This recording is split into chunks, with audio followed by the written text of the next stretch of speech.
Trump का बराह रास्त राबते का मुतालबा, ईरान की नाकाबंदी खत्म करने और जौहरी मामला बाद में तय करने की तजवीज़। क्या तजावीज़ अमरीका के लिए काबिल कबूल मुज़ाकराती रास्ता बन सकती हैं? शहजाद चौधरी साहब, जंग के मैदान में अमरीका को भी मकासद हासिल नहीं हो सके, नाकाबंदी के बाद ईरान के आगे भी माशी शदीद दबाव सामने खड़ा है। मॉस्को में है इस वक्त इराक़ची साहब, इस एंगल को सामने रखते हुए ये फरमाइएगा कि क्या जो तेहरान की जानिब से मरहलावार तजावीज़ सामने रखी गई हैं, इसको अमेरिका कबूल कर लेगा, या अपनी पोजीशन को देखते हुए जो ट्रंप इस वक्त कह रहे हैं वो मज़ीद शराइत मनवाने की तरफ जाएंगे? क्या मॉस्को डील तक पहुंचने का कोई रास्ता बन सकता है? आयशा, आपने आपके सवाल में ही इसका जवाब है। आपने कहा कि अमेरिका के लिए क्या तजावीज़ काबिल कबूल होंगी या नहीं। बहुत गौरतलब है ये जुमला, क्या अमेरिका के लिए ये तजावीज़ काबिल कबूल होंगी या नहीं। एक वक्त था जब दुनिया ईरान को कह रही थी कि ईरान मान जाए तो जंग खत्म हो जाएगी, हॉर्मुज़ खुल जाएगा, अमन आ जाएगा। आज आप सवाल कर रही हैं कि अमेरिका मानेगा या नहीं मानेगा। ये वो वक्त था जब ईरान ने कुंजी इस सारे मामले की उठा के अमेरिका के हाथ में दे दी थी। स्ट्रेटेजिक चॉइसेस के अंदर, स्ट्रेटेजी के अंदर सबसे बड़ा फैसला वो होता है जब वो लीडर जो आपका है, जो स्ट्रेटेजी बना रहा है, वो ये वक्त का तयन करे कि इस वक्त जो मैं अगर कोई मामला हल करना चाहता हूं या किसी मामले का कोई फायदा लेना चाहता हूं, जो स्पेस मैंने क्रिएट किया है, ये वो वक्त है जबकि मुझे मैक्सिमम फायदा मिल सकता है। जब वो वक्त खो देता है, जिस तरीके से ईरान के बारे में कहा जाता है कि ये बहुत देर कर देते हैं हर चीज के अंदर, जब वो वक्त हाथ से निकल जाता है तो फिर लोग बाकी आके मामले को हल की तरफ लेके जाते हैं और ऐसी ऐसी आपके ऊपर कंडीशन इम्पोज कर देते हैं जो आपको पसंद नहीं होती। आज ईरान उसी जगह खड़ा है। आपने एक और चीज का जिक्र किया, मुआशी दबाव। ये मुआशी दबाव तो दुनिया पे आना था और अमेरिका पे आना था, ईरान पे कैसे आ गया? सोचने की बात है ना। हम इतने दिनों से कह रहे हैं कि गौर कीजिए उस तेल के कुओं की तरफ जो कि ईरान में तेल प्रोड्यूस करते हैं, जिनको रखने की जगह नहीं होगी, और ईरान का नुकसान 3 गुना, 4 गुना, 10 गुना होता जाएगा और हमेशा के लिए हो जाएगा। इसलिए वो जो प्रेशर दबाव पड़ रहा है अब ईरान आपके, फिर आपने कहा अरागची साहब भाग रहे हैं, वो जा रहे हैं, ये एकदम से तेजी आ गई, तेजी अरागची साहब में आ गई ना। ओमान जा रहे हैं, पाकिस्तान जा रहे हैं, रूस जा रहे हैं। चलिए आप सवाल की तरफ आते हैं। तो इसलिए ये सिचुएशन ईरान की है। मुझे लगता है कि इंशाल्लाह जल्दी इसके ऊपर कोई ना कोई बैठक होगी और मामला। नाकाबंदी क्यों है? अमेरिका ने एक चीज को रियलाइज किया कि ये प्रेशर दबाव डाल के इनको एक चीज पे, उसका एक ही मेरे ख्याल है हतमी उसको इंटरेस्ट है कि मेरे सामने जो आपका जौहरी मसला है उसका हल, जो भी आपका प्रपोजल है वो लेके आ जाइए। अब उस प्रपोजल के लिए इस वक्त अरागची साहब रूस में बैठे हैं। क्या मसला क्या है? वो जो 440 ग्राम हाईली एनरिच यूरेनियम है जो कि 60% या उसके करीब पहुंचा हुआ है, उसको उठा के क्या रूस अपने पास ले जाएगा? और फिर ईरान की ये शर्त कि मुझ पर हमला नहीं होगा, यानी मैं तो ये दे रहा हूं तो मेरे ऊपर क्या गारंटी है कि मुझ पर कोई हमला नहीं करेगा? शायद उसमें कुछ रूस का भी हल्का सा गारंटी लेना चाहते हो, और साथ ही साथ ये भी गारंटी लेना चाहते हो कि अगर हम पे दोबारा हमला होता है अमेरिका और इसराइल की तरफ से, तो ये जो 440 किलोग्राम हम आपको दे रहे हैं, इसमें से फिर आप हमें कुछ हिस्सा वापस कीजिए ताकि हम वेपन बना के फिर इन दोनों का मुकाबला कर सकें। तो इस किस्म की सोच हो सकती है। ओमान क्यों गए थे?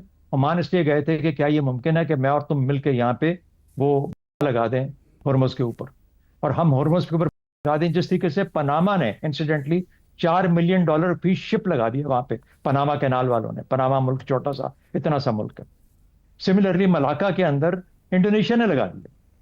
तो ये जो एक रविश चल निकली है, जो फ्रीडम ऑफ सीज था, जो नेविगेशन थी, seas right of navigation through the seas, ये जो फ्री ट्रेड का था, ये सारे का सारा दुनिया हर जगह उन्होंने गेट लगा दिए, गेट कीपर खड़े कर दिए और आगे डंडे लगा दिए कि हमारी इजाजत के बगैर गुजर नहीं सकते। ये है वो खराबी जो कि ईरान के हुर्मुज़ के मामले के बाद होगी।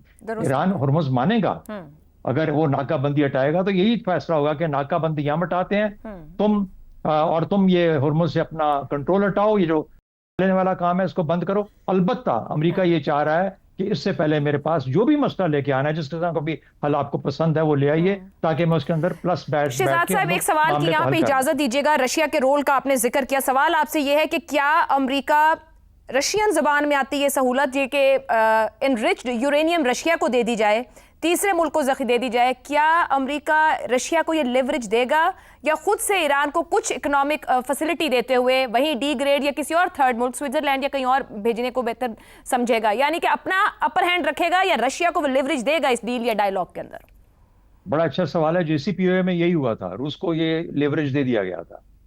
और जितना भी 20% से ऊपर जो कि इन्होंने अफजूदा की हुई थी यूरेनियम 2015 के 2018 में, 2015 से 18 तक, वो सब की सब उन्होंने फिर हैंड ओवर कर दी थी इनको। 2015 से पहले जो की थी रूस को हैंड ओवर कर दी थी। तो जेसीपीओए के अंदर ये फैसिलिटी अवेलेबल थी। आज भी वो इसी शक्ल में, और गालिबन रूस को इन्वॉल्व करना चाहते हैं, एंगेज करना चाहते हैं इस चीज में, क्योंकि उनको रूस पे बेहतर यकीन है किसी और के मुकाबले में।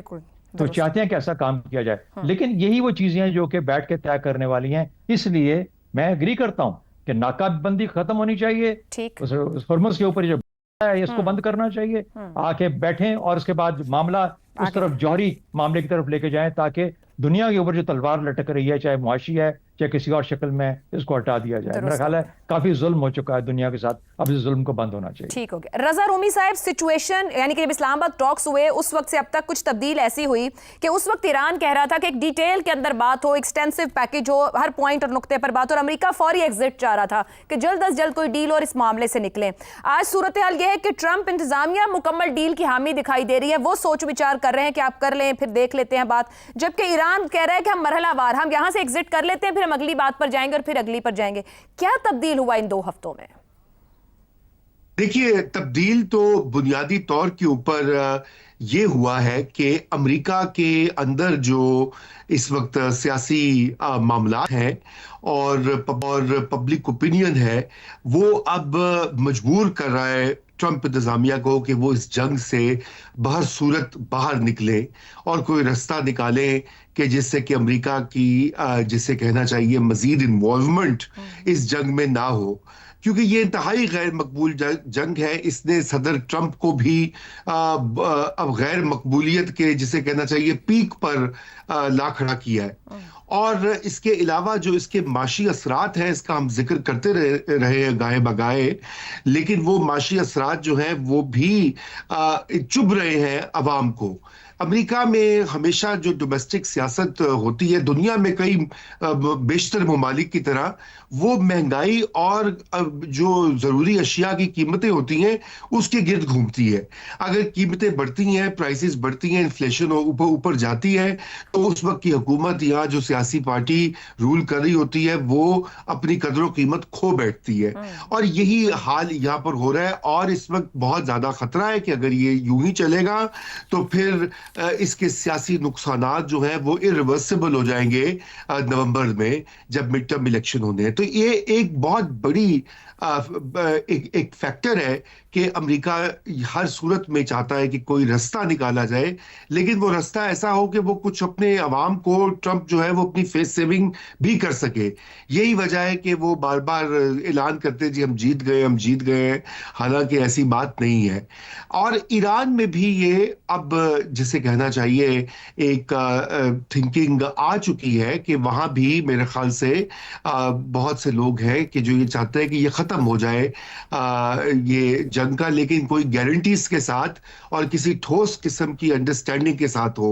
और इसीलिए मरहलावार जो इश्यूज, क्योंकि ये बहुत पेचीदा इश्यूज है आशा, ये 1 दिन में, 2 दिन में, 4 दिन में हल होने वाले नहीं है। न्यूक्लियर इशू हो या दीगर जो सैंक्शंस का मामला हो, फ्रोजन एसेट्स का मामला हो, इसके ऊपर काफी सारी अंडरस्टैंडिंग और अग्रीमेंट की जरूरत है।